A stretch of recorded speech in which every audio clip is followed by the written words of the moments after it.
Greetings everyone. நம்ம டெய்லியும் banking and SSC point of வியூல கரண்ட் அஃபேர்ஸ் பார்த்துட்டே இருக்கோம். இன்னைக்கு என்ன கொஸ்டின்ஸ் இருக்குன்னு பார்ப்போம். First question, Indira Gandhi prize for peace disarmament and development 2023 is awarded to அப்படின்னு கேட்டிருக்காங்க. ஸோ யாருக்கு இந்த ப்ரைஸ் கொடுத்துருப்பாங்க அப்படின்னா Ali Abu Awad and Daniel Barenboim அப்படின்னு சொல்லக்கூடிய இவங்க ரெண்டு பேருக்கு தான் கொடுத்துருப்பாங்க. ஸோ டி ஆப்ஷன் அப்படிங்கிறது தான் கரெக்ட் ஆன்சர். 1986 இந்த அவார்டு கொடுத்துட்டு இருக்காங்க. ஸோ இதோட சேர்த்து 25 lakh ப்ரைஸ் மணியும் இந்த அவார்டோட சேர்ந்து வரும். சரிங்களா? ஸோ யார் யார் கொடுத்துருக்காங்கன்னா Ali Abu Awad and Daniel பரன்போயிம்.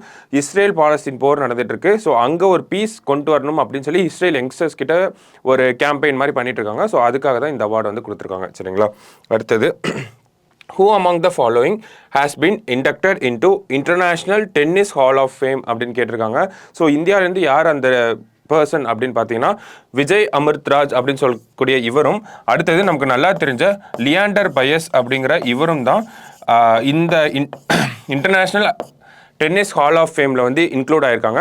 So இந்த டென்னிஸ் ஹால் ஆஃப் ஃபேமில் இன்க்ளூட் ஆகக்கூடிய ஃபர்ஸ்ட் ஏஷியன் பீப்புள் யார் அப்படின்னு பார்த்தீங்கன்னா விஜய் அமிர்த்ராஜ் அண்ட் லியாண்டர் பயஸ். இவங்க ரெண்டு பேரும் தான் ஏசியாவிலேருந்து முதல் முறையாக அந்த டென்னிஸ் ஹால் ஆஃப் ஃபேமில் வந்து இன்க்ளூட் ஆகிருக்காங்க. சரிங்களா?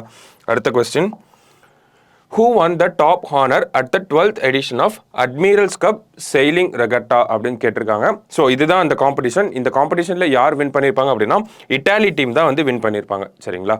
ஸோ அடுத்த question, Asian Development Bank has revised India's growth projection for the financial year 24-2 அப்படின்னு கேட்டிருக்காங்க. ஸோ growth ப்ரொஜெக்ஷனை வந்து இன்க்ரீஸ் பண்ணியிருக்காங்க.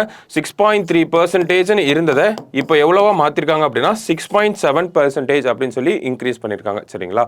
So last question, which of the following ship gifted to Maldives will be recommissioned back to Indian Navy அப்படின்னு கேட்டிருக்காங்க. So நம்ம மால்தீவ்ஸ்க்கு வந்து ஒரு ஷிப்பை வந்து கிஃப்ட் பண்ணியிருப்போம்.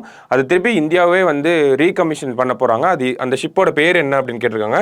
ஸோ ஐஎன்எஸ் டார்முக்லி அப்படின்னு சொல்லக்கூடிய இந்த ஷிப்பை தான் வந்து நம்ம ரீகமிஷன் பண்ண போகிறோம். ஸோ இந்த ஷிப்போட ஒரு ஸ்பெஷாலிட்டி என்ன அப்படின்னு பார்த்தீங்கன்னா 2 நாட்டோட நேவிலையும் சர்வ் பண்ணியிருக்கு. அதே மாதிரி 2 நாட்டோட நேவிலையும் 3 டிஃப்ரெண்ட் நேம்ஸில் சர்வ் பண்ணியிருக்கு அப்படிங்கிறது தான் இதோட டிஸ்டிங்டான விஷயமா இருக்குது. சரிங்களா? ஸோ இன்றைக்கி ப்ரிலிம்ஸ் பாயிண்ட் ஆஃப் ஒரு 5 கொஸ்டின் பார்த்துருக்கோம். நாளைக்கு இன்னொரு 5 கொஸ்டினில் மீட் பண்ணலாம். தேங்க்யூ.